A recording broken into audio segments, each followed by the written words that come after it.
ইয়া আইয়ুহান নাসু তাকু রাব্বাকুম ইন্না যালজালাতাস সাআতি শাইউন আযীম।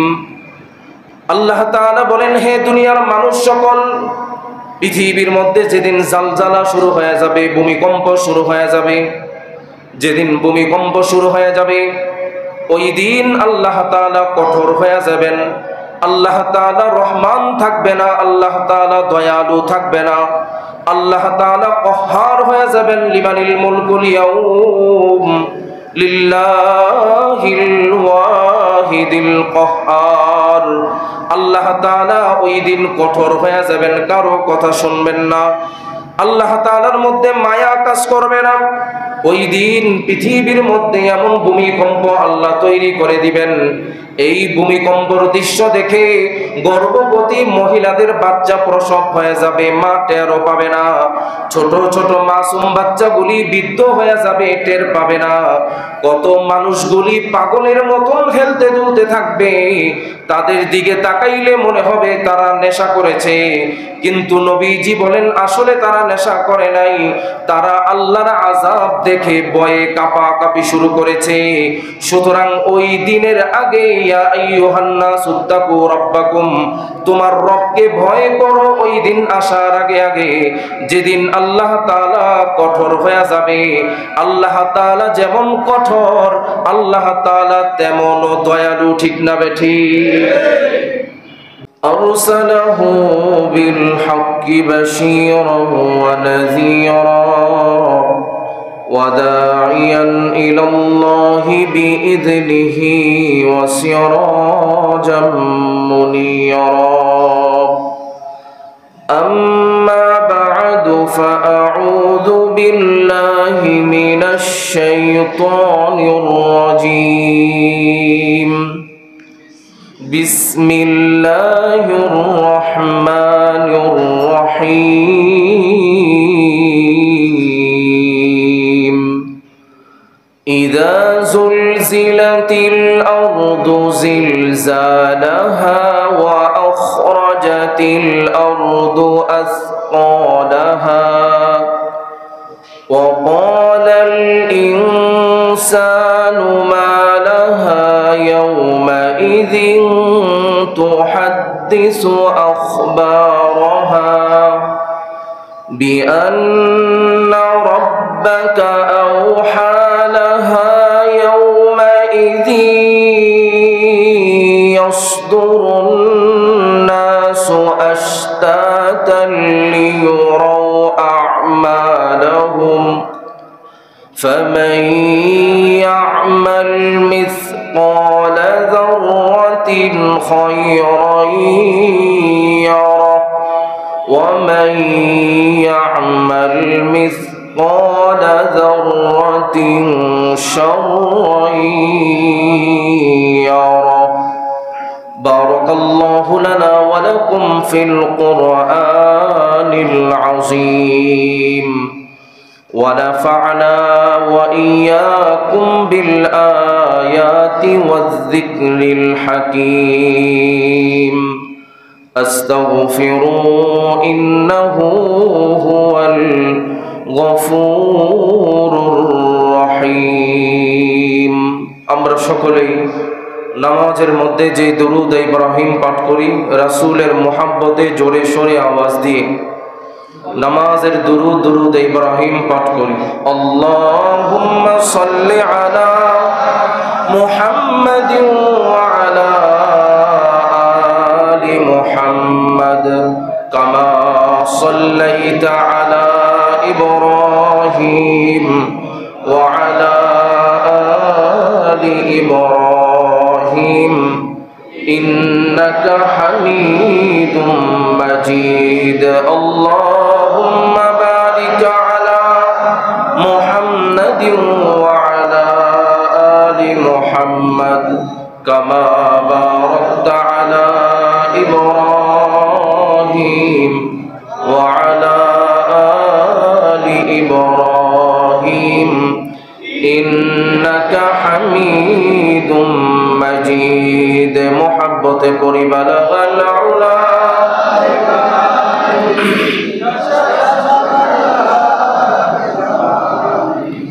حسنت جميع خصاله صلوا عليه وآله بلغ العلا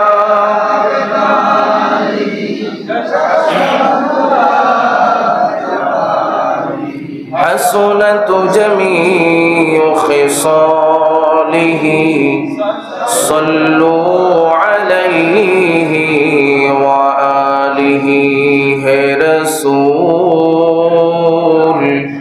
তোমাকে ভুলি আমি কেমন করে হে রাসূল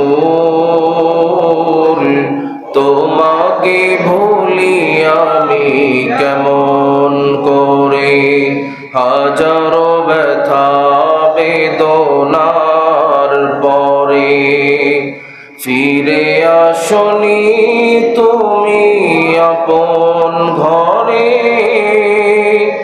দিনের আলো তুমি ছড়িয়ে দিতে চলে গেলে মদিনায় মক্কা ছেড়ে হে রাসূল তোমাকে ভুলি আমি কেমন করে হে রাসূল তোমাকে ভুলি আমি কেমন করে লা ইলাহা ইল্লাল্লাহ জোরে লা ইলাহা ইল্লাল্লাহ লা ইলাহা ইল্লাল্লাহ লা ইলাহা ইল্লাল্লাহ লা ইলাহা ইল্লাল্লাহ লা ইলাহা ইল্লাল্লাহ লা ইলাহা ইল্লাল্লাহ লা ইলাহা ইল্লাল্লাহ লা ইলাহা ইল্লাল্লাহ লা ইলাহা ইল্লাল্লাহ লা ইলাহা ইল্লাল্লাহ লা ইলাহা ইল্লাল্লাহ লা ইলাহা ইল্লাল্লাহ লা ইলাহা ইল্লাল্লাহ লা ইলাহা ইল্লাল্লাহ লা ইলাহা ইল্লাল্লাহ মুহাম্মাদুর রাসূলুল্লাহ সকলে বলি সাল্লাল্লাহু আলাইহি ওয়াসাল্লাম। সম্মানিত মুসল্লিয়ানে কারাম, সর্বপ্রথম সেই মহান রব্বুল ইজ্জত ওয়াল জালালের দরবারে অসংখ্য অগণিত শুকরিয়া জ্ঞাপন করছি যে মহান রব্বুল আলামিন আপনাদেরকে এবং আমাকে আল্লাহ তাআলার ঘর মসজিদে পবিত্র জুমার নামাজ আদায়ের জন্য আগে আগে মসজিদে আসা এবং বসার তৌফিক দান করেছেন। এই জন্য সকলেই জোরে সোরে আওয়াজ দিয়ে মোহাব্বতে শ্রদ্ধার সাথে বিনয় অবনতি চিত্তে এক কণ্ঠে এক বাক্যে সকলে আওয়াজ দিয়ে পড়ি আলহামদুলিল্লাহ। সম্মানিত মুসল্লিয়ানে কেরাম, আমি আপনাদের সামনে পবিত্র কোরআনুল কারীমের পরিপূর্ণ একটি সূরা তেলাওয়াত করেছি, যে সূরাটির নাম হলো সূরাতুল জিলজাল। 30 নম্বর পারায় অবস্থিত। এই সূরাটির দুইটি নাম। কয়টি? একটি নাম হলো সূরাতুল জিলজাল, আরেকটি এই সূরার নাম হলো সূরাতুল জামিআহ। জিলজাল শব্দের অর্থ হলো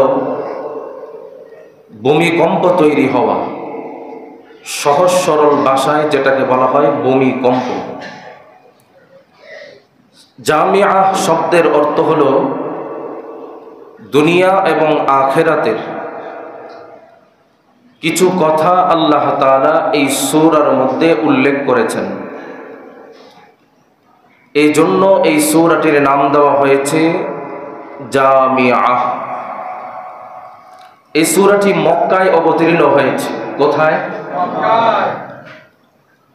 মক্কায় এই সূরাটি আল্লাহর নবীর উপরে অবতীর্ণ হয়েছে। এই সূরাটির আয়াত সংখ্যা হলো ৮। এই সূরাটির মধ্যে ৩৫টি বাক্য আছে। এই সূরাটির মধ্যে ১০০টি অক্ষর আছে। সম্মানিত মুসল্লিয়ানে কেরাম, আল্লাহর নবী সাল্লাল্লাহু আলাইহি ওয়াসাল্লামের কাছে একজন লোক এসে বলে, ইয়া রাসূলুল্লাহ, আপনি আমাকে কোরআনুল কারীম পড়া শিখায় দেন। কোরআনুল কারীম পড়া শিখায় দেন। রাসূল করিম সাল্লাল্লাহু আলাইহি ওয়াসাল্লাম বললেন, তাহলে তুমি এক কাজ করো, পড়ো আলিফ লাম মিম, আলিফ লাম র, কাফ হা ইয়া আইন সাদ। এই সমস্ত যে সূরাগুলি আছে, ওই সূরাগুলি তুমি মুখস্থ করে আসো। ওই লোক বললেন, ইয়া রাসূলুল্লাহ, আমি বিদ্ধ হয়ে গেছি, আমার কলবটা শক্ত হয়ে গেছে, আমার জিহ্বা ভারী হয়ে গেছে। ৩টা শব্দ বলেছেন। কয়টা? ৩টা। নবীজি যখন বলেছেন তুমি আলিফ লাম মিম, আলিফ লাম র, কাফ হা ইয়া আইন সাদ ত হা, এই জাতীয় যে সূরাগুলি আছে ওই সূরাগুলি তুমি মুখস্থ করে আসো।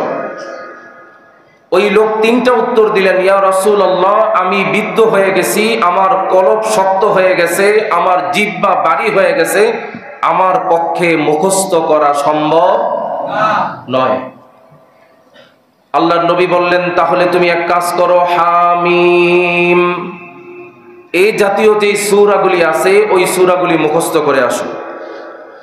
ওই লোক আবারও বললেন, ইয়া রাসূলুল্লাহ, আমি বিদ্ধ হয়ে গেছি, আমার জিহ্বা ভারী হয়ে গেছে, আমার কলবটা শক্ত হয়ে গেছে, আমার পক্ষে সম্ভব নয় এই সূরা মুখস্থ করা। নবীজি বললেন, তাহলে তুমি আরেকটা কাজ করতে পারো, সাব্বাহা লিল্লাহি মা ফিস সামাওয়াতি ওয়াল আরদ, অথবা ইউসাব্বিহু লিল্লাহি মা ফিস সামাওয়াতি ওয়াল আরদ।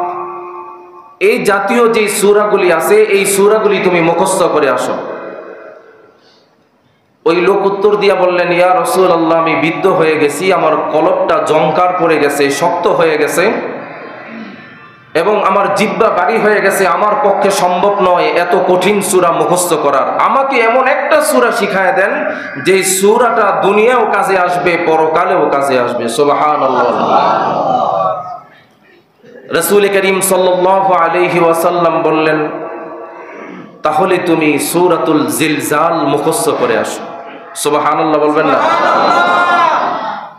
ইযা যুলজিলাতিল আরদু জিলজালাহা ওয়া আখরাজাতিল আরদু আসকালাহা ওয়া ক্বালাল ইনসানু মা লাহা يومئذ تحدث أخبارها بأن ربك أوحى لها يومئذ يصدر الناس أشتاتا ليروا أعمالهم فمن يعمل مثقال ذرة خيرا يره ومن يعمل مثقال ذرة شرا يره। আল্লাহু আকবার। নবীজি বললেন, এই সূরাটা তুমি মুখস্থ করে আসো। এই সূরাটির মধ্যে আল্লাহ তাআলা দুনিয়া এবং পরকাল উভয়ের আলোচনা করেছেন। লোক বললেন, কি আলোচনা করেছেন? আল্লাহর নবী সাল্লাল্লাহু আলাইহি ওয়াসাল্লাম বললেন, ফামান ইয়ামাল মিসকালা যাররাতিন খায়রান ইয়ারা। দুনিয়াতে কোনো ব্যক্তি যদি যাররা পরিমাণ ভালো কাজ করে, হাসরের ময়দানে ওই ব্যক্তিকে ওই ভালো কাজগুলি ভিডিও কনফারেন্সের মাধ্যমে দেখানো হবে। সুবহানাল্লাহ। দুনিয়ার কথাও আছে, পরকালের কথাও আছে। ওয়া ইয়ামাল মিসকালা যাররাতিন শাররান ইয়ারাহ। যদি কেউ যাররা পরিমাণ খারাপ কাজ করে দুনিয়ায়, পরকালে আল্লাহ তাআলা ওই ব্যক্তিকে এই খারাপ কাজগুলি ভিডিও কনফারেন্সের মাধ্যমে দেখানো হবে। তুমি যদি এই আমলটা করতে পারো, তুমি যদি এই আয়াতের উপরে আমল করতে পারো, তোমার বিবেক আছে, বুদ্ধি আছে, সব কিছু আছে।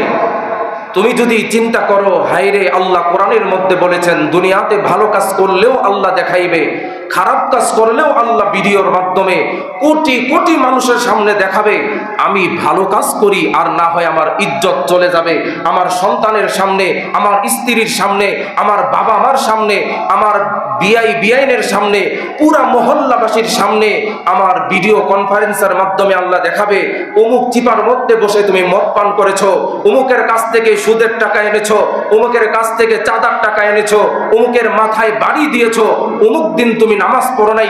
এই সমস্ত গুনাহের কাজগুলি যখন দেখানো হবে, আমার ইজ্জত কোথায় যাবে? সুতরাং আজ থেকে আর কোনো গুনাহ করব না, আজ থেকে ইবাদত করব, যেন আল্লাহ আমার ইবাদতগুলি হাসরের ময়দানে সবার সামনে দেখিয়ে আমাকে জান্নাতের মধ্যে আল্লাহ পৌঁছায় দেয়। বলেন সুবহানাল্লাহ।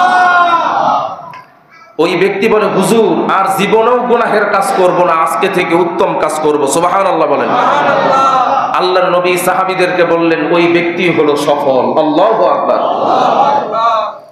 তাহলে সূরাতুল জিলজালে আল্লাহ তাআলা কোরআনের কথা, দুনিয়ার কথাও বলেছেন, আখিরাতের কথাও বলেছেন। এবার আসুন সূরাতুল জিলজালের ফজিলত কি। আল্লাহর নবী সাল্লাল্লাহু আলাইহি ওয়াসাল্লাম এক সাহাবীকে বললেন, তুমি কি বিয়ে করেছো? সাহাবী বললেন, ওয়াল্লাহি আল্লাহর কসম ইয়া রাসূলুল্লাহ, আমি বিয়ে করি নাই। কয়, কেন বিয়ে করো নাই? কয়, বিয়ে করবো কইতে, ঘর বাড়ি নাই, টাকা পয়সা নাই। রাসূল করিম সাল্লাল্লাহু আলাইহি ওয়াসাল্লাম বললেন, আলাইসা মাকা কুল হুয়াল্লাহু আহাদ, তোমার কাছে কি কুল হুয়াল্লাহ সূরা নাই? সূরাতুল ইখলাস তোমার কাছে নাই?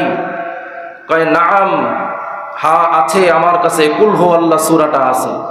কয়, তুমি কি কুল হুয়াল্লাহ সূরাটা মুখস্থ পারো? কয়, ইয়া রাসূলুল্লাহ, আমি কুল হুয়াল্লাহু আহাদ এই সূরাটা মুখস্থ পারি। আল্লাহর নবী সাল্লাল্লাহু আলাইহি ওয়াসাল্লাম বললেন, তাহলে তুমি কিভাবে বললা যে তোমার কাছে কিছু নাই? তোমার কাছে তো কোরআনুল কারীমের 3 ভাগের 1 ভাগ আছে। সুবহানাল্লাহ। কোন ব্যক্তি যদি একবার সূরা ইখলাস তেলাওয়াত করে, কোরআন শরীফ কয় পারা? 30 পারা। আরো জোরে বলেন, কয় পারা? 30 পারা। তাহলে 10 পারা তেলাওয়াতের সওয়াব আল্লাহ তাআলা দান করেন। সুবহানাল্লাহ। তার মানে 3টা ভাগের 1টা ভাগ ওই ব্যক্তির কাছে চলে যায়। নবীজি সাল্লাল্লাহু আলাইহি ওয়াসাল্লাম বললেন, তাহলে তোমার কাছে যদি সূরাতুল ইখলাস থাকে, তাহলে তো তোমার কাছে কোরআনুল কারীমের 3 ভাগের 1 ভাগ আছে। তাহলে তুমি কিভাবে বললা যে তোমার কাছে কিছু নাই? আল্লাহর রাসূল আবারও প্রশ্ন করলেন, তোমার কাছে কি আলাইসা মাকা কুল ইয়া আইয়ুহাল কাফিরুন, তোমার কাছে কি কুল ইয়া আইয়ুহাল কাফিরুন এই সূরাটা নাই? সাহাবী উত্তর দিয়া বললেন, ইয়া রাসূলুল্লাহ, আছে। কুল ইয়া আইয়ুহাল কাফিরুন সূরাটাও আমার মুখস্থ আছে। নবীজি বললেন, তুমি যদি কুল ইয়া আইয়ুহাল কাফিরুন সূরাটা মুখস্থ পারো, আল্লাহ তাআলা তো বলেছেন কুল ইয়া আইয়ুহাল কাফিরুন যে একবার তেলাওয়াত করবে, কোরআনুল কারীমকে 4টা ভাগ করলে 1টা ভাগের সওয়াব তার আমলনামায় দিয়ে দেওয়া হবে। বলেন সুবহানাল্লাহ। 1টা ভাগ তার আমলনামায় দিয়ে দেওয়া হবে। তার মানে কোরআনুল কারীমের 4 ভাগের 1 ভাগ কুল ইয়া আইয়ুহাল কাফিরুন সূরা তেলাওয়াত করলে ওই ব্যক্তির আমলনামায় দিয়ে দেওয়া হবে। তাহলে তুমি কিভাবে বললা যে তোমার কাছে কিছুই নাই? নবীজি আবারও বললেন, আলাইসা মাকা ইযা জাআ নাসরুল্লাহি ওয়াল ফাত, তোমার কাছে কি ইযা জাআ নাসরুল্লাহি ওয়াল ফাত সূরা নাই? ইয়া রাসূলুল্লাহ, জি আছে, ইযা জাআ নাসরুল্লাহি ওয়াল ফাত সূরাটাও মুখস্থ আছে। আল্লাহর নবী বলে, তাহলে কোরআনুল কারীমের 4 ভাগের 1 ভাগ তোমার কাছে আছে। সুবহানাল্লাহ। তাহলে তুমি কিভাবে বললা যে তোমার কাছে কিছু নাই? নবীজি বললেন, আলাইসা মাকা ইযা যুলজিলাতিল আরদু জিলজালাহা, তোমার কাছে কি সূরাতুল জিলজাল নাই? ইয়া রাসূলুল্লাহ, ইযা যুলজিলাতিল আরদু জিলজালাহা এই সূরাও আমার মুখস্থ আছে। আল্লাহর নবী বললেন, তাহলে তো তোমার কাছে কোরআনের 4 ভাগের 1 ভাগের ইলম আছে। সুবহানাল্লাহ। তাহলে তুমি কিভাবে বললা যে তোমার কাছে কিছুই নাই?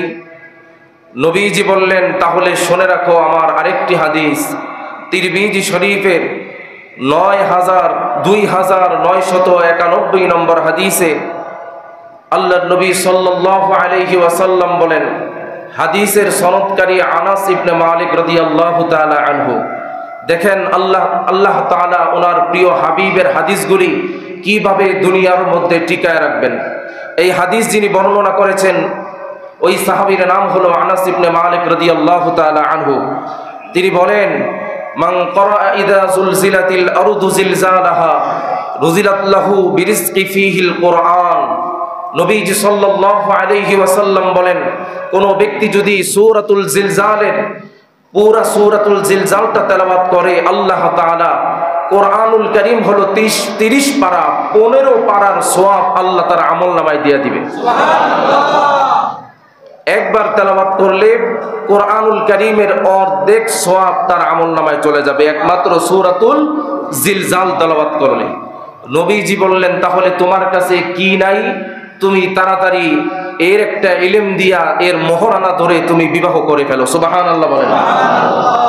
এই কাজ কিন্তু এখন আবার করা যাবে না, যে আমার কাছে টাকা পয়সা বাঁচাইবার জন্যে আমি সূরা ইখলাস পারি বলে যে স্ত্রীর কাছে গিয়ে বলবো, তোমার আমি একটা সূরা শিখাই, কুল হুয়াল্লাহু আহাদ তোমারে শিখাই দিলাম, এর দেনমোহর আমি তোমারে দিয়া দিলাম, আর কিন্তু তুমি আমার কাছে দেনমোহরের টাকা চাইবা না।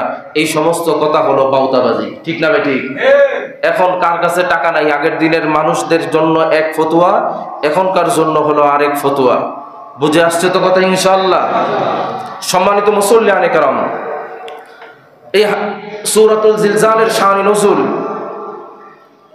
সাল্লাল্লাহু আলাইহি ওয়াসাল্লামের কাছে মক্কা নগরীর মানুষগুলি বলতো, ইয়া রাসূলুল্লাহ, কবে কিয়ামত গঠিত হবে? কিয়ামত কবে গঠিত হবে আমাদের সবাইকে একটু জানায় দেন। নবীজি বললেন, ইন্নাল্লাহা ইনদাহু ইলমুস সাআহ ওয়া ইউনাজ্জিলুল গায়স ওয়া ইয়ালামু মা ফিল আরহাম ওয়া মা তাদরি নাফসুম মাযা তাকসিবু গাদা ওয়া মা তাদরি নাফসুম বিআইয়ি আরদিন তামুত। নবীজি বললেন, এমন 5টা শব্দ আছে যে 5টা ইলম আমি নবীজিও জানি না, একমাত্র আল্লাহ তাআলা ব্যতীত। এক নম্বরে হলো ইন্নাল্লাহা ইনদাহু ইলমুস সাআহ, কিয়ামত কবে হবে এই খবর একমাত্র আল্লাহ তাআলাই ভালো জানেন। ওয়া ইউনাজ্জিলুল গায়স, বৃষ্টি কবে হবে একমাত্র এই খবর আল্লাহ তাআলাই ভালো জানেন। ওয়া ইয়ালামু মা ফিল আরহাম, মায়ের পেটের মধ্যে ছেলে সন্তান হবে না মেয়ে সন্তান হবে এই খবর এই ইলম একমাত্র আল্লাহ তাআলাই ভালো জানেন। ওয়া মা তাদরি নাফসুম মাযা তাকসিবু গাদা, তোমার ব্যবসার মধ্যে আগামী কালকে লাভবান হবে না লস হইব এর ইলম একমাত্র আল্লাহ তাআলাই ভালো জানে। ওয়া মা তাদরি নাফসুম বিআইয়ি আরদিন তামুত, এর ইলম একমাত্র তোমার মৃত্যু কবে হবে কোথায় হবে এর ইলম একমাত্র আল্লাহ তাআলাই ভালো জানে। বলেন সুবহানাল্লাহ। কিয়ামত কবে হবে আমি রাসূল বলতে পারবো না, তারপরেও মানুষগুলি কেমন জানি আল্লাহর রাসূলের কাছে আইসা খালি খোসাখুসি করে, ইয়া রাসূলুল্লাহ বলেন তো দেখি কিয়ামত কবে হবে, আমাদেরকে জানায়া দেন। আল্লাহর নবী বললেন, আল্লাহ তাআলা ওহী পাঠাইলেন, হে আমার হাবিব আপনি বলে দেন কিয়ামত কবে হবে। আল্লাহ সূরাতুল জিলজালের প্রথম আয়াতেই আল্লাহ তাআলা ইরশাদ করেন, ইযা যুলজিলাতিল আরদু জিলজালাহা। আল্লাহ তাআলা বলেন কিয়ামত তো এই দিন হবে যেদিন সারা পৃথিবীতে ভীষণ কম্পনে পুরা জমিনটা কম্পিত হতে থাকবে, কাঁপতে থাকবে। ইসরাফিল আলাইহিস সালাতু ওয়াস সালাম যখন সিংহায় দ্বিতীয় ফুঁক দিবেন, সারা পৃথিবীর জমিনগুলি কাঁপতে থাকবে, ভূমিকম্প শুরু হয়ে যাবে। ওই দিনই কিয়ামত হবে, আপনি আপনার উম্মতকে জানায় দেন। বলেন সুবহানাল্লাহ।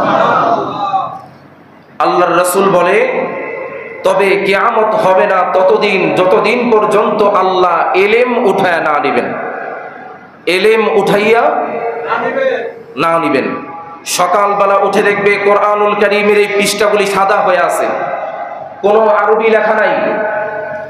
মানুষগুলি পেরেশান হয়ে যাবে, কোরআনুল কারীমের এই আয়াত গেল কই? আল্লাহ উঠায় নিবেন।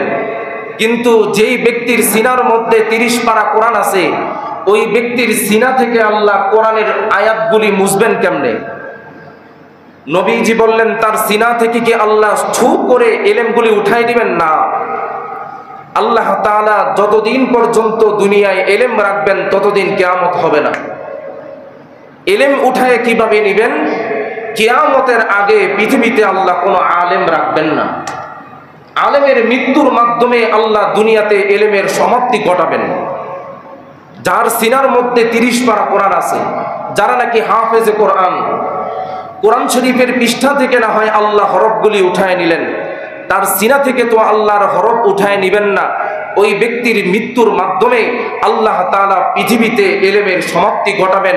কিয়ামতের আগে পৃথিবীর সমস্ত উলামায়ে কেরামদেরকে আল্লাহ তার মৃত্যু দিয়া পৃথিবীতে এলেমের সমাপ্তি ঘটায় দিবেন, যেন কোনো মানুষ এলেমের দরওয়াজা আর খুঁজে না পায়। এই জন্য দেখবেন কিয়ামতের আগে ঘন ঘন আলেমদের মৃত্যু হবে। আমাদের বাংলাদেশে বিগত কয়েক বছরে যেই পরিমাণের বড় বড় আলেমদের মৃত্যু হয়ে গেছে, যে বড় বড় আলেমদের মৃত্যু হয়ে গেছে আমাদের বাংলাদেশে, এত বড় বড় আলেম আমার মনে হয় না আগামী প্রজন্মে আর তৈরি হবে। আগামী প্রজন্মে আমাদের বাংলাদেশের থেকে যে উলামায়ে কেরামগুলি বিদায় নিয়েছেন, আগামী প্রজন্ম এমন আলেম আর আমাদের বাংলাদেশে আমার মনে হয় না হবে। তারা এক একজন এলেমের জাহাজ ছিল, আল্লাহ তাদের মৃত্যুর মাধ্যমে দুনিয়াতে এলেমের সমাপ্তি ঘটাইছেন। যেদিনই উলামায়ে কেরামদেরকে উঠায় নিবে আল্লাহ তাআলা, ওই সময় এই পৃথিবীতে কিয়ামত দিয়ে দিবেন, ভূমিকম্প দিয়ে দিবেন। তবে যেই ভূমিকম্প হবে সেটাই হবে পৃথিবীর আসল ভূমিকম্প। রাসূল করিম সাল্লাল্লাহু আলাইহি ওয়াসাল্লাম বলেন, কিয়ামতের কিছুদিন আগে দুনিয়ার জমিনে ঘন ঘন ভূমিকম্প হবে, একমাত্র মানুষদেরকে আল্লাহ সতর্ক করবেন। এখন ভূমিকম্প হয় কি হয় না? আরো জোরে বলেন, হয় কি হয় না? কিছুদিন পর পরই দেখবেন ভূমিকম্প হয়। এগুলো মানুষদেরকে সতর্ক করার জন্য আল্লাহ সতর্ক করছেন। প্রস্তুত হয়ে থাকো, তৈরি হয়ে থাকো। এই এক সাধারণ ভূমিকম্পেই তোমার কলিজা কেঁপে ওঠে। আর যেদিন আমি আল্লাহ তাআলা এই দুনিয়ার জমিনে ভূমিকম্প তৈরি করব, সেদিন তোমার অবস্থা কি হবে একবার চিন্তা করে দেখো। এই প্রসঙ্গে আল্লাহ তাআলা আরেকটি আয়াতের মধ্যে বলেন, সূরাতুল হজ্জের 1 নম্বর আয়াত, ইয়া আইয়ুহান নাসুত্তাকু রাব্বাকুম ইন্না জালজালাতাস সাআতি শাইউন আযীম। আল্লাহ তাআলা বলেন, হে দুনিয়ার মানুষ সকল, পৃথিবীর মধ্যে যেদিন জালজালা শুরু হয়ে যাবে, ভূমিকম্প শুরু হয়ে যাবে, যেদিন ভূমিকম্প শুরু হয়ে যাবে ওই দিন আল্লাহ তাআলা কঠোর হয়ে যাবেন। আল্লাহ তাআলা রহমান থাকবে না, আল্লাহ তাআলা দয়ালু থাকবে না, আল্লাহ তাআলা কহ্হার হয়ে যাবেন। লিমানিল মুলকুল ইয়াউম লিল্লাহিল ওয়াহিদিল কহ্হার। আল্লাহ তাআলা ওই দিন কঠোর হয়ে যাবেন, কারো কথা শুনবেন না। আল্লাহ তাআলার মধ্যে মায়া কাজ করবে না। ওই দিন পৃথিবীর মধ্যে এমন ভূমিকম্প আল্লাহ তৈরি করে দিবেন, এই ভূমিকম্পর দৃশ্য দেখে গর্ভবতী মহিলাদের বাচ্চা প্রসব হয়ে যাবে, মা টেরও পাবে না। ছোট ছোট মাসুম বাচ্চাগুলি বৃদ্ধ হয়ে যাবে, টের পাবে না। কত মানুষগুলি পাগলের মতন খেলতে দুলতে থাকবে, তাদের দিকে তাকাইলে মনে হবে তারা নেশা করেছে, কিন্তু নবীজি বলেন আসলে তারা নেশা করে নাই, তারা আল্লাহর আযাব দেখে ভয়ে কাঁপাকাঁপি শুরু করেছে। সুতরাং ওই দিনের আগে ইয়া আইয়ুহান নাসুত্তাকু রাব্বাকুম, তোমার রবকে ভয় করো ওই দিন আসার আগে আগে, যেদিন আল্লাহ তাআলা কঠোর হয়ে যাবে। আল্লাহ তাআলা যেমন কঠোর, আল্লাহ তাআলা তেমন দয়ালু, ঠিক না বেঠি? দুনিয়াতে তোমার চক্ষু যেদিন বন্ধ হয়ে যাবে সেদিন মনে করবা তোমার জন্য আল্লাহ কঠোর। 1000 বছর ধরে ডাক দিলেও আল্লাহ তোমার ডাকে সাড়া দিবেন না। এই চক্ষু দুইটা খোলা থাকতে তুমি যদি তোমার মাওলাকে একবার আল্লাহ বলে ডাক দাও, আল্লাহ তাআলা সাথে সাথে তোমার একটা ডাকের সাড়ায় 1000 সাড়া দেয়। সুবহানাল্লাহ। এর একটা উদাহরণ দিলে বুঝবেন কতটুকু দয়ালু আল্লাহ। মুসা পয়গম্বর আলাইহিস সালাতু ওয়াস সালামের জামানায় বৃষ্টি নাই, জমিনের মধ্যে ফাটল ধরে গেছে, ফসল আদি হয় না। মানুষগুলি, বনি ইসরাইলের মানুষগুলি নবীজির কাছে গিয়া বললেন, মুসা পয়গম্বর, আমাদেরকে তো ফসলের মধ্যে বৃষ্টির কারণে ফসলগুলি ফেটে গেছে, দেশের মধ্যে দুর্ভিক্ষ দেখা দিচ্ছে, আপনি একটা কাজ করেন, আল্লাহ তাআলার কাছে একটা দরখাস্ত করেন যেন আল্লাহ আমাদের এই জমিনের মধ্যে বৃষ্টির ব্যবস্থা করে দেন। মুসা পয়গম্বর আলাইহিস সালাতু ওয়াস সালাম বললেন, ঠিক আছে, আমি আল্লাহ তাআলার কাছে দরখাস্ত পেশ করব, কিন্তু আগামী কালকে তোমরা সবাই এমন টাইমে চলে আসবা, খোলা মাঠের মধ্যে তোমাদেরকে নিয়ে ইস্তেসকার নামাজ আদায় করব। ইস্তেসকার নামাজ আদায় করব, দেখি আল্লাহ নামাজের মাধ্যমে আমাদের উপরে রহমত দান করেন নাকি বৃষ্টি বর্ষণ করে নাকি। আমাদের বাংলাদেশের একজন বুজুর্গ হাফিজি হুজুর রহমাতুল্লাহি আলাইহি, নাম শুনছেন নি? কে কে দেখছেন হাত তোলেন তো দেখি। হাফিজি হুজুরকে দেখছেন যারা যারা? আলহামদুলিল্লাহ।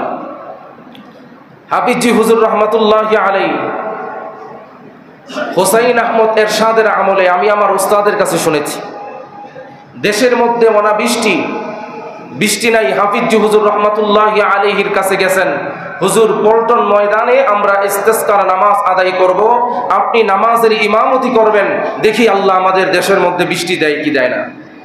হাফিজি হুজুর বললেন, আগামীকাল সকাল 10টায় পল্টন ময়দানে হাফিজি হুজুর এসে হোসাইন আহমদ এরশাদ সাথে বসা, হোসাইন আহমদ এরশাদ বসা, প্রেসিডেন্ট বসা, দেশের সুনামধন্য গণ্যমান্য ব্যক্তিগণ বসা। হাফিজি হুজুর বললেন, ঘোষণা দিয়ে, আজকে আমরা নামাজ আদায় করব না, আজকে শুধু দোয়া করে চলে যাব, যদি আল্লাহ বৃষ্টি দেয় তো দিবে, আর না হয় আগামীকালকে আমরা এসে ইস্তেসকার নামাজ আদায় করব। এই কথা বলে হাত তুলছে, হাত তুলতে দেরি এমন বৃষ্টি আল্লাহ দিছে, প্রেসিডেন্ট পর্যন্ত হাঁটু পানি। আল্লাহু আকবার বলেন। হাফিজি হুজুর আমাদের বাংলাদেশের জন্য আসলে একটা রহমত ছিলেন, ঠিক না বেঠি? হাফিজি হুজুর রহমাতুল্লাহি আলাইহি আসলে আমাদের বাংলাদেশের মানুষের জন্য একটা বরকত ছিলেন। হাফিজি হুজুরের বহু ইতিহাস শুনেছি, লঞ্চ দিয়ে যখন কোনো প্রোগ্রামে যেতেন, লঞ্চের ছাদে উঠে যেতেন, নামাজ পড়তে সুবিধা হবে, জিকির করতে সুবিধা হবে। ওলামাই কেরামদের জবানে শুনেছি, যতবার হাফিজি হুজুর রহমাতুল্লাহি আলাইহি লঞ্চের ছাদ দিয়ে গেছেন, চারপাশে রোদ, লঞ্চের উপরে কেমন যেন একটা মেঘের খণ্ড এসে লঞ্চটাকে ছায়া দিয়ে দিয়ে ওই জায়গা পর্যন্ত পৌঁছায় দিছে। সুবহানাল্লাহ। হাফিজি হুজুর রহমাতুল্লাহি আলাইহি আমাদের বাংলাদেশের জন্য আসলে একটা গৌরবময় রহমত, আল্লাহ তাআলার প্রতি অশেষ দয়ালু। সম্মানিত মুসল্লিয়ানে কেরাম, মুসা পয়গম্বর আলাইহিস সালাতু ওয়াস সালাম বললেন, আগামীকালকে তোমরা আসবা, তোমাদেরকে নিয়ে ইস্তেসকার নামাজ আদায় করব। মানুষগুলি চলে আসলেন, বনি ইসরাইলের লোকেরা নামাজ আদায় করবে। মুসা পয়গম্বর আলাইহিস সালাতু ওয়াস সালাম নামাজ আদায় করলেন, দোয়া করলেন, আল্লাহ তাআলা বৃষ্টি দেয় না। আল্লাহ তাআলা মুসা নবীকে ডাক দিয়া বলেন, মুসা, এই যে নামাজ আদায় করলা, দোয়া করলা, তোমার এই মজলিসের মধ্যে একজন পাপিষ্ট ব্যক্তি আছে, ওই গুনাহগারটা, পাপিষ্ট ব্যক্তিটা যতক্ষণ পর্যন্ত তোমার এই মজলিসের মধ্যে থাকবে, তুমি মুসা নবী 1000 বার কেন, কোটি কোটি বার দোয়া করলেও আমি আল্লাহ বৃষ্টি দান করব না। তাড়াতাড়ি পাপিষ্ট ব্যক্তিটাকে এই মজলিস থেকে বের করে দাও, আমি আল্লাহ সাথে সাথে জমিনের মধ্যে বৃষ্টি দেয়া দিব। মুসা নবী বললেন, তাহলে ওই পাপিষ্ট ব্যক্তিটাকে কিভাবে চিনবো? আল্লাহ তাআলা বললেন, ঘোষণা করো। মুসা নবী ডাক দিয়া বললেন, ও আমার বনি ইসরাইলের লোকেরা, তোমাদের এই মজলিসের মধ্যে একজন পাপিষ্ট ব্যক্তি আছে, যার কারণে আল্লাহ তাআলা আসমান থেকে রহমতের বৃষ্টি বন্ধ করে দিছে।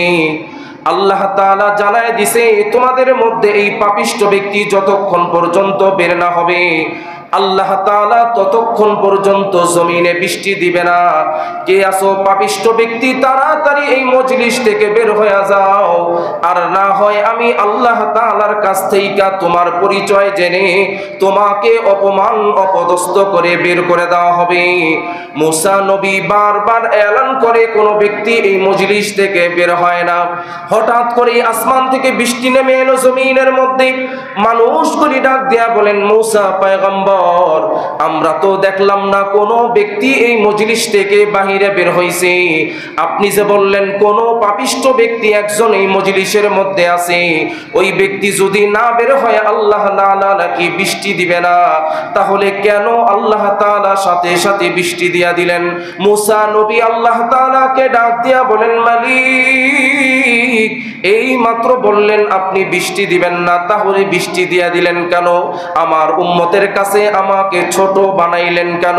আল্লাহ তাআলা ডাক দিয়া বলে, মুসা পয়গম্বর, তোর অজান্তে ওই পাপিষ্ঠ ব্যক্তিটা ওই মজলিসের মধ্যে দাঁড়াইয়া মাথাটা নিচের দিকে দিয়া আমি আল্লাহ তাআলাকে এমন মায়া করে একটা ডাক দিয়া বলছে, আল্লাহ আমি গুনাহ করে ফেলেছি। আপনি জানেন আপনার রিজিক খেয়ে আপনার দুনিয়ায় থেকে আপনার জমিনে বসবাস করে আমি যতই গুনাহ করেছি, আল্লাহ আপনি তো আমার রব, আপনি আমার সৃষ্টিকর্তা। মুসা নবী যদি এখন আমাকে এই মজলিস থেকে অপমান করে বের করে দেয়, আমি আপনার বান্দা, আমি অপমান হইলে তো আপনি কষ্ট পাবেন। আল্লাহ গো, আপনি আমার জীবনের গুনাহগুলি মাফ করে দেন।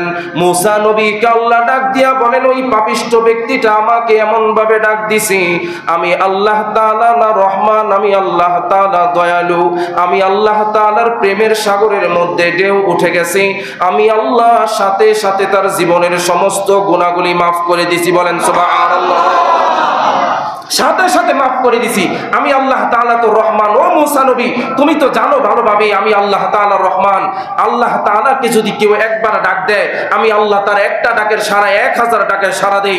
তাহলে ওই পাপিষ্ঠ ব্যক্তি যেহেতু তওবা করছে, এই জন্য ওই পাপিষ্ঠ ব্যক্তির জীবনের সমস্ত গুনাহ আমি আল্লাহ মাফ করে দিছি।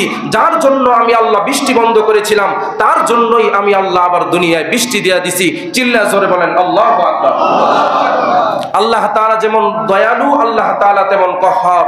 আল্লাহ তাআলা বলেন, ইদা জুলজিলাতিল আরদু জিলজালাহা, যখন পৃথিবীর জমিনের মধ্যে ভূমিকম্প শুরু হয়ে যাবে, দুনিয়ার কোনো সাধারণ ভূমিকম্প নয়, আল্লাহ তাআলা এমন ভূমিকম্প দিবে পৃথিবীর জমিন থেকে জমিনের অভ্যন্তরে যা কিছু আছে সবগুলি উঠায় দিবে।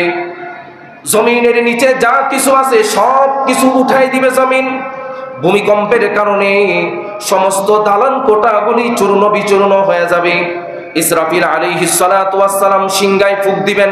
দ্বিতীয় ফুঁকের সময় ভূমিকম্প শুরু হয়ে যাবে। মানুষগুলি দাঁড়ায় থাকতে পারবে না, সবাই ধ্বংস হয়ে যাবে। পরের আয়াতের মধ্যে আল্লাহ তাআলা বলেন, ওয়া আখরাজাতিল আরদু আসকালাহা, পৃথিবীর জমিনের মধ্যে যা কিছু আছে, এই জমিনের নিচে স্বর্ণ আছে, রূপা আছে, বিশাল দামি দামি জিনিস আছে। এই জমিনের নিচে কিন্তু মানুষের কবরও আছে, ঠিক না বেঠিক?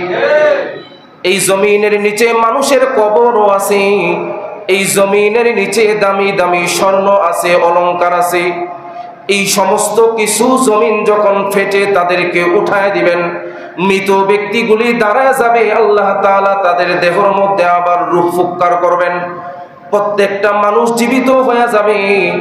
ভূমিকম্পের কারণে মৃত ব্যক্তিগুলি সব দাঁড়ায় উঠা যাবে। মৃত ব্যক্তিগুলি যখন দাঁড়ায় যাবে, তখন তারা বলতে থাকবে, ওয়াকালাল ইনসানু মা লাহা,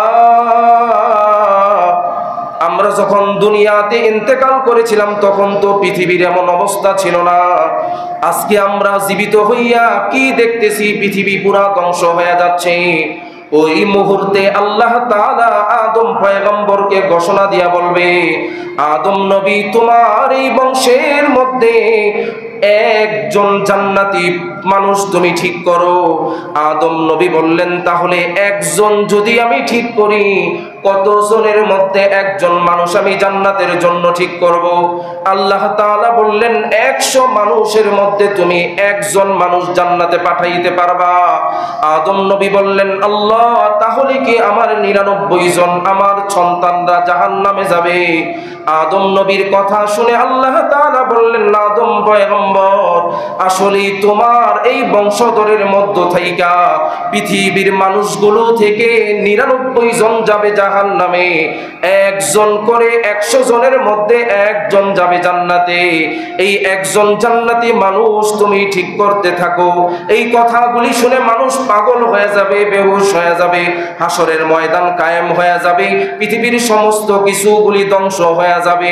মানুষগুলি বলবে, ওই যে তাকায় দেখো স্বর্ণরূপা দেখা যায়, এই স্বর্ণরূপার জন্য পৃথিবীতে একজনের মাথায় আরেকজন বাড়ি দিতাম, একজনের সম্পত্তি আরেকজন দখল করে খাইতাম, এই টাকা পয়সা অলংকারের জন্য আত্মীয় স্বজনের সম্পর্ক বিচ্ছিন্ন করতাম, এই টাকা পয়সার জন্য হারাম খুঁজা খাইতাম। আজকে আমাদের সামনে টাকা পয়সা পড়ে আছে, ধন সম্পদ পড়ে আছে, জমিন থেকে স্বর্ণ রূপা উঠতেছে, কিন্তু আজকে কোনো কাজে আসবে না, একমাত্র কাজে আসবে নিজের আমল। ঠিক না বেঠি? দুনিয়ার জমিনের মধ্যে অনেক স্বর্ণ আছে, রূপা আছে, অলংকার আছে। ফুরাত নদী ফুরিয়ে স্বর্ণের পাহাড় উঠবেন কিয়ামতের কিছুদিন আগে। এই পাহাড় নিয়ে মারামারি করে কত মানুষ যে নিহত হবেন।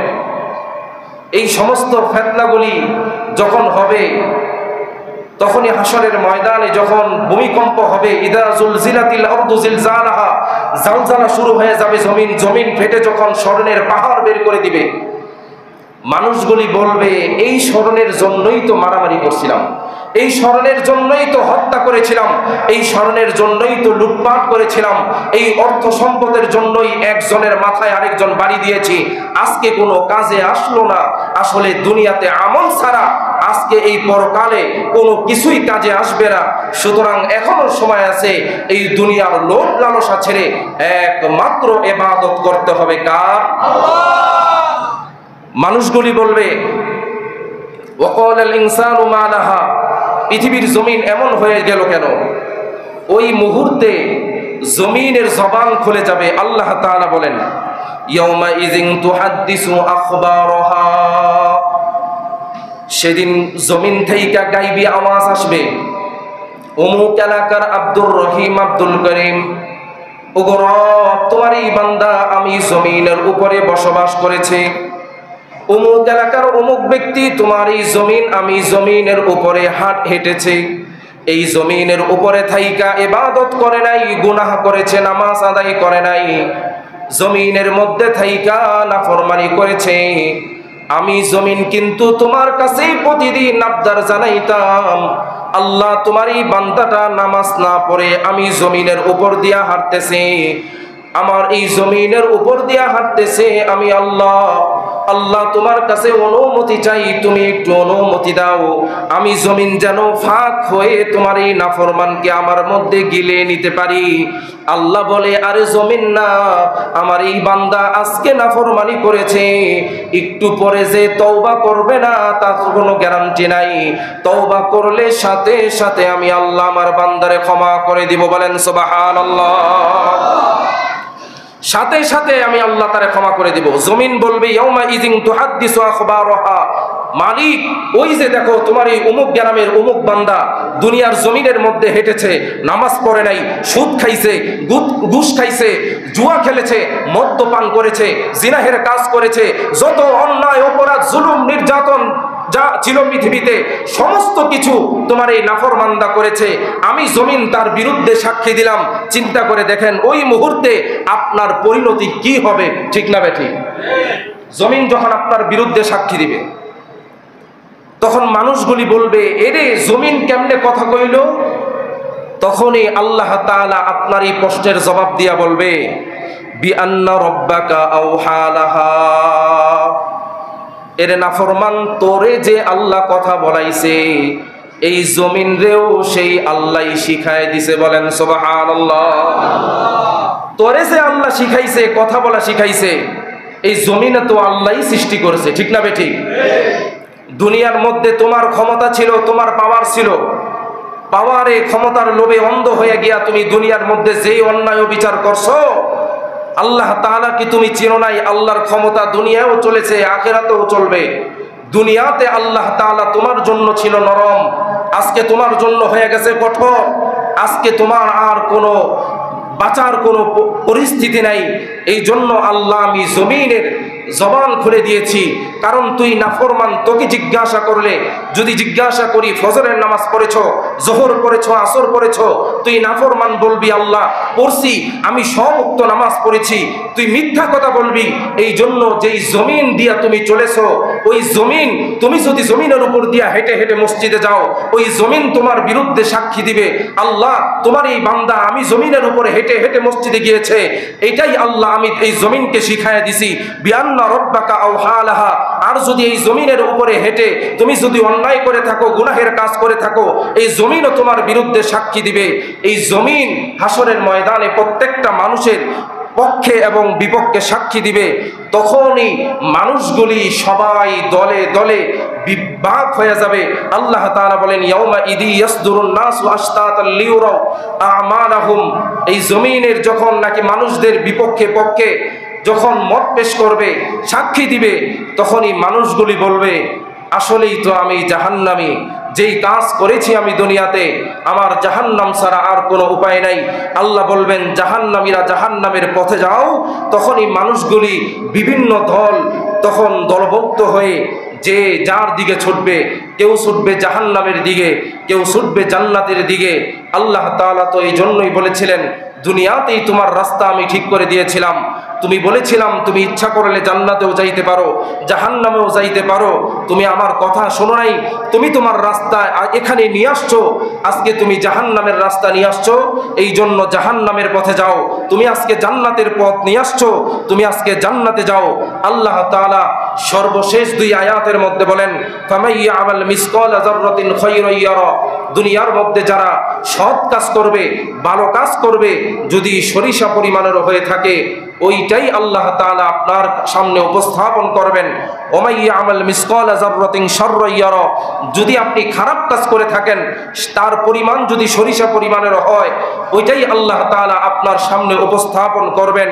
সুতরাং এই সূরা থেকে আমরা যে মেসেজটি পেলাম, দুনিয়ার কিয়ামত হবে খুবই ভয়ঙ্কর।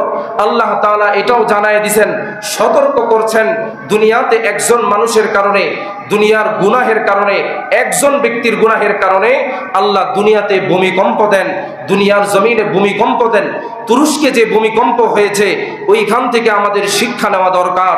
এই সাধারণ কয়েক সেকেন্ডের ভূমিকম্পে যদি পৃথিবী তছনছ হয়ে যেতে পারে, হাসরের ময়দানে ইসরাফিল আলাইহিস সালাতু ওয়াস সালামের সিংহার ফুকের কারণে যেই ভূমিকম্প তৈরি হবে, ওই ভূমিকম্প কেমন হবে আপনি যদি মনে করেন যে আমি তো মারাই যামু, কবে না কবে ইসরাফিল আলাইহিস সালাতু ওয়াস সালাম সিংহায় ফুক দিবে, আর কবে না কবে দুনিয়ার জমিনে ভূমিকম্প হবে। আল্লাহ কিন্তু কোরআনের মধ্যে বলে দিয়েছেন, ওয়া আখরাজাতিল আরদু আসকালাহা। ওই ভূমিকম্পে কবরস্থান থেকে মৃত ব্যক্তিদেরকে উঠায় দেওয়া হবে, প্রত্যেকটা মৃত ব্যক্তিদেরকে জীবিত করে দেওয়া হবে, যেন পৃথিবীর প্রত্যেকটা মানুষ কিয়ামতের আলামতগুলি দেখতে পারে, নিজের চোখের সামনে পৃথিবী ধ্বংস হওয়া দেখতে পারে। পৃথিবীর সমস্ত মানুষগুলিকে আল্লাহ তাআলা এই আযাবটা দেখাবেন, পৃথিবী কিভাবে ধূলিসাৎ হয়ে যায়। যেই পৃথিবীর জন্য তুই আল্লাহকে ভুলে গিয়েছিলি, যেই পৃথিবীর জন্য তুই নবীকে ভুলে গিয়েছিলি, যেই পৃথিবীর জন্য তুই তোর পিতামাতার মনে কষ্ট দিয়েছ, যেই পৃথিবীর জন্য, যে এই পৃথিবীর মধ্যে মনে হয় আমি আজীবন থাকবো, কোনোদিন মসজিদে এসে আল্লাহর কুদরতি পায়ে সাজদা দাও নাই, এই পৃথিবীর জন্য কোনোদিন যাকাত দাও নাই, এই পৃথিবীর জন্য অন্যের মাথায় বাড়ি দিয়েছ, ওই পৃথিবী তোর চোখের সামনে আমি আল্লাহ তাআলা ধূলিসাৎ করে দিলাম। আমি আল্লাহর ক্ষমতা দুনিয়ায়ও চলেছে, আখিরাতেও চলবে, চিরকাল চলবে। যেই আল্লাহ তোর সৃষ্টিকর্তা, তোর বাবার সৃষ্টিকর্তা, সমস্ত মানুষদের সৃষ্টিকর্তা, তোর রিজিক দাতা, তোর হায়াত দাতা, তোর মাউত দাতা, ঠিক না বেঠিক? সম্মানিত মুসল্লিয়ানে কেরাম, এই জন্য আসুন সতর্ক হই, আল্লাহ তাআলার ইবাদত করি। সামান্য গুনাহ করলেও আল্লাহ ছাড় দিবেন না, সামান্য নেকির কাজ করলেও এর বিনিময়ে আল্লাহ জান্নাত দিয়ে দিবে। আল্লাহ তাআলা আমাদের সকলকে বেশি বেশি করে আল্লাহ তাআলার ইবাদত করার তৌফিক দান করুক। সবাই বলি আমিন। ওয়া আখির দাওয়ানা আলহামদুলিল্লাহি রাব্বিল আলামিন।